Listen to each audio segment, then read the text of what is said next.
ગુજરાતભરમાં સ્થાનિક સ્વરાજની ચૂંટણીઓ ચાલી રહી છે. અમે અમદાવાદમાં છીએ. અમદાવાદમાં મણિનગર વિસ્તાર. મણિનગર એટલે તમને યાદ હશે, વડાપ્રધાન નરેન્દ્ર મોદી સીએમ આ વિસ્તારથી થતા. આ વિસ્તારમાં છીએ, અમે રાજીવનગરમાં છીએ, રામનગરમાં છીએ. ભગવાન રામના નામે કહેવાય છે કે પથરા તરી જાય છે અને નરેન્દ્ર મોદી સીએમથી પીએમ બની ગયા છે. પણ આ વિસ્તારની હાલત તમે જુઓ, આ બહેનો છે અહીંયા. આ વિસ્તારમાં ગંદકી, પીવાનું પાણી, એવી કોઈ સમસ્યા બાકી નથી જે પ્રાથમિક સુવિધાઓની શ્રેણીમાં આવતી હોય. આપણી સાથે વાત કરીશું. શું નામ છે બેન આપનું? મારું નામ ખેવીબેન. કેટલા સમયથી રહો છો અહીંયા?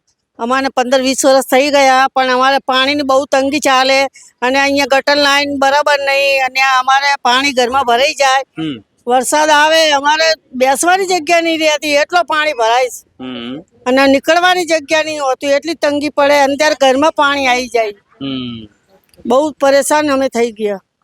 તમે પરેશાન થઈ ગયા છે. તમને ખબર છે અહીંયા કાઉન્સિલર કોણ છે, અહીંયા કોર્પોરેટર કોણ છે અહીંયા? એ જ નથી ખબર ત્યારે જ ને.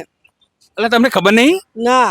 વોટ કોને આપો છો? અમે તો આપીએ કોંગ્રેસને આપી દઈએ. હવે 2 વર્ષથી આપીએ એમને ચાલુ વાળા. અચ્છા, હવે ખાલી મને એટલું કહો કે જે સુવિધા તમને મળવી જોઈએ અહીંયા, ટેક્સ ભરો છો? ટેક્સ ભરીએ, બસ બધું આપી દઈએ.